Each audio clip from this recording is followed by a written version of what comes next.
भगवान तो कहते हैं कि सब मम प्रिय सब मम उपजाए, मैं सबसे प्रेम करता हूँ। तो तुलसीदास जी तो केवल 4 धनों का नाम ले रहे हैं। तो तुलसीदास जी बताते हैं कि भैया ये जो चारों वर्ण है, ये चारों जो वस्तुएं हैं, विप्र धैन असुर संत हित, इन चारों से सारे संसार की रक्षा हो जाती। बोलो राधे राधे।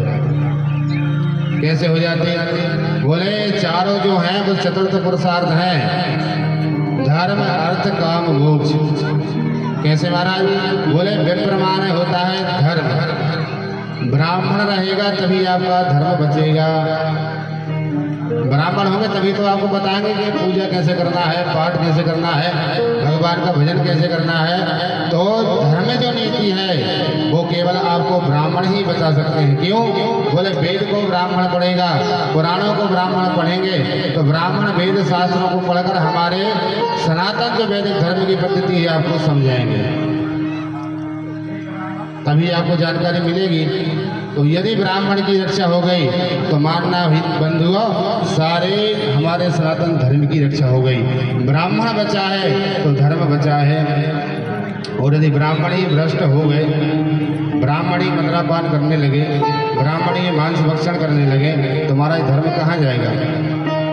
बोलो राधे राधे। तो तुलसीदास जी ने कहा कि विप्र बचेंगे तो आपको अपने धर्म के विषय में सारी जानकारी देते रहेंगे, धर्म की रक्षा होगी। और जब धर्म की रक्षा होगी तो धर्म आपकी रक्षा करेगा।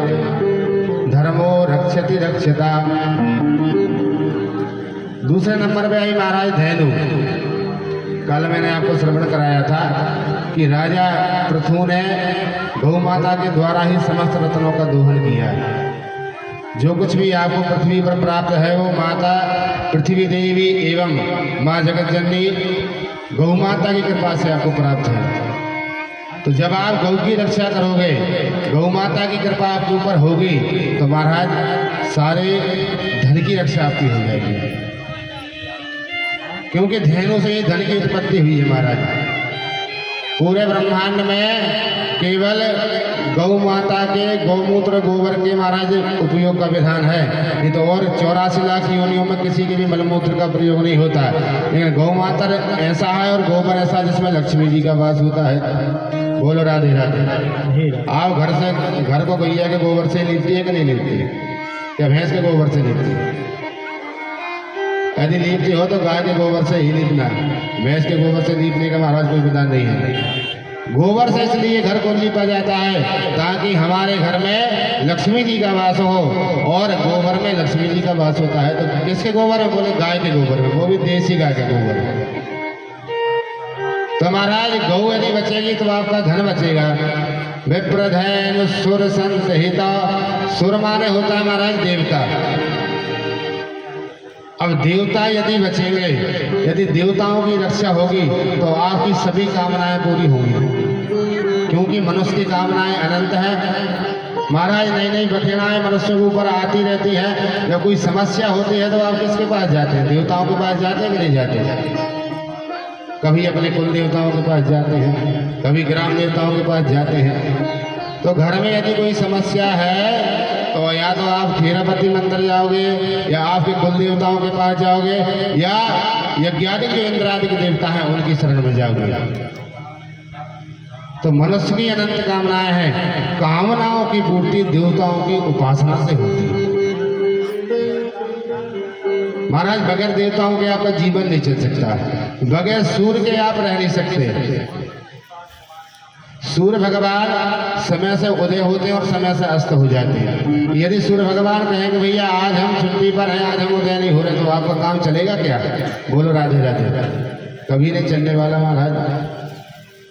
तो बिजली का बिल तो आप जमा करते हो बराबर, लेकिन सूर्य भगवान को आपने कभी बिल दिया है कि आप समय से उदय हो रहे हैं, हमको इतना प्रकाश दे रहे, लो आपका हम आज बिल जमा कर देते हैं? नहीं दिया। लेकिन महाराज देना पड़ेगा। तो महाराज बगैर सूर्य के आपका काम नहीं चल सकता, बगैर अग्नि का भी आपका काम नहीं चल सकता। अग्नि भगवान नित्य प्रतीत हो रहे हैं, आप अग्नि में भोजन पका रहे हो, अग्नि में हवन कर रहे हो, इतने सारे काम आप अग्नि से करते हो।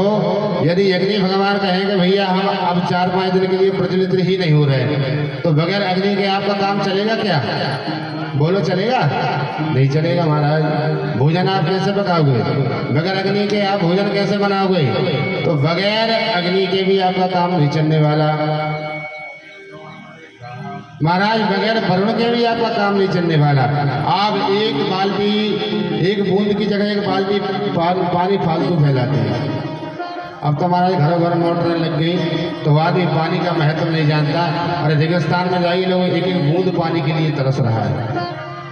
लेकिन हम लोगों पर तो नर्मदा मैया की ऐसी कृपा है कि महाराज जल का भंडार है, तो जल का महत्व समझो महाराज। यदि आप फालतू पानी फैलाते हैं तो आपको एक एक बूंद पानी का हिसाब देना पड़ेगा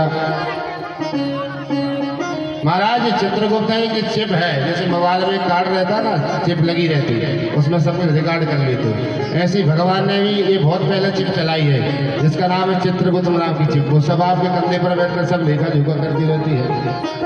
तो महाराज जैसे ही आप जाओगे आपकी चिप फंसाई जाएगी, आपको पूरा जो आपने किया सब पूरा डाटा निकल आएगा। तो ये बस समझोगे कोई देख नहीं रहा, एक एक बूंद पानी का हिसाब आपको देना पड़ेगा। इसलिए बगैर वरुण के भी आपका काम नहीं चलेगा। पानी थोड़ा कम फैलाया करो, बोलो राधे राधे। बगैर वायु के भी आपका काम नहीं चलेगा। अब महाराज हमने सभी देवताओं को हमने भी बस में कर लिया रावण की तरह, किया कि नहीं किया? अरे जब बटन दबाओ, जब हवा आपके बस में पाबंदी, तुरंत हवा चालू हो जाती, होती कि नहीं होती महाराज? जब बटन दबाओ, जब अग्नि चालू हो जाती, गैस जला ली। जब बटन दबाओ तो महाराज अग्नि प्रकट हो जाती है। तो ये भी देवताओं को बस में करना है। तो बोले यदि आपने इन वस्तुओं का दुरुपयोग किया तो महाराज आपको एक एक चीज का हिसाब देना पड़ेगा। तो बोले विप्रधेनु सुर संसहिता, तो बोले भगवान ने देवताओं की रक्षा के लिए अवतार लिया है। देवता बचेंगे तो आपकी कामनाओं की पूर्ति होगी, क्योंकि देवताओं की उपासना ही मनुष्य की कामना पूर्ति करती है। बोलो राधे राधे। तो जब देवताओं की आप रक्षा करोगे, देवताओं का आप उपासना करोगे, देवताओं का यजन करोगे, तो देवता प्रसन्न होकर के आपकी कामनाओं की पूर्ति करेंगे। और जब आपकी कामनाएं पूर्ति होंगी तो आपकी श्रद्धा विश्वास देवताओं में बढ़ती जाएगी। सुर माने होता है महाराज, सुर माने देवता, और बोले संत हृदय। तो बोले जब संतों की रक्षा भगवान करेंगे, संतों की जब रक्षा होगी तो संत आपको मोक्ष की प्राप्ति दिलाते हैं। आप संतों की शरण में जाएंगे तो संत आपको भगवत प्राप्ति का ही साधन बताएंगे, भगवान की कथाएं सुनाएंगे। भगवान से जोड़ने का काम आपको संत और ब्राह्मण ही करते हैं। अब संत का मतलब ये नहीं कि जिसने भगवा पहन लिया वही संत है।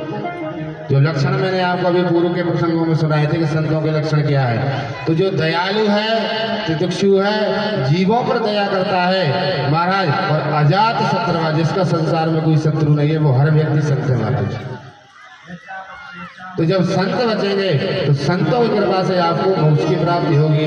तो धर्म अर्थ काम मोक्ष, ब्राह्मण की रक्षा से आपका धर्म बच गया, धेनु की रक्षा से आपका धन बच गया, देवताओं की रक्षा से आपकी कामनाओं की पूर्ति हो गई, और संतों की रक्षा से आपको मोक्ष की गति प्राप्त होगी। इसलिए भगवान ने अवतार लिया, किस लिए? बोले विप्रधेनु सुर संत हित लीन मनुज अवतार, और निज इच्छा निर्मित तनु माया गुण गोपार। तो भगवान ने चतुर्थ प्रसाद की सिद्धि के लिए अवतार लिया, धर्म की स्थापना के लिए अवतार लिया।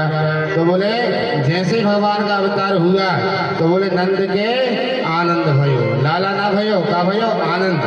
नंद स्वात्मज उत्पन्ने जाता ह्लाद महामना, आहूय विप्रान वेद ज्ञान स्नाता सुचिरलंकृता।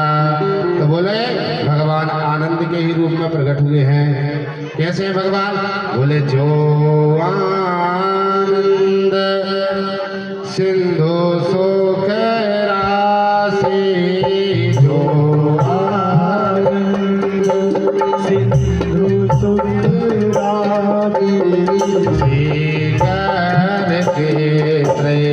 लोक सुपासी।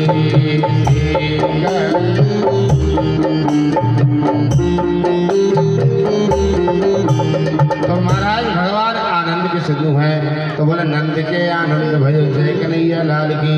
जैसे ही लाला का जन्म हुआ है महाराज वसुदेव जी के तो नंद बाबा के तो आनंद का पारावार नहीं रहा।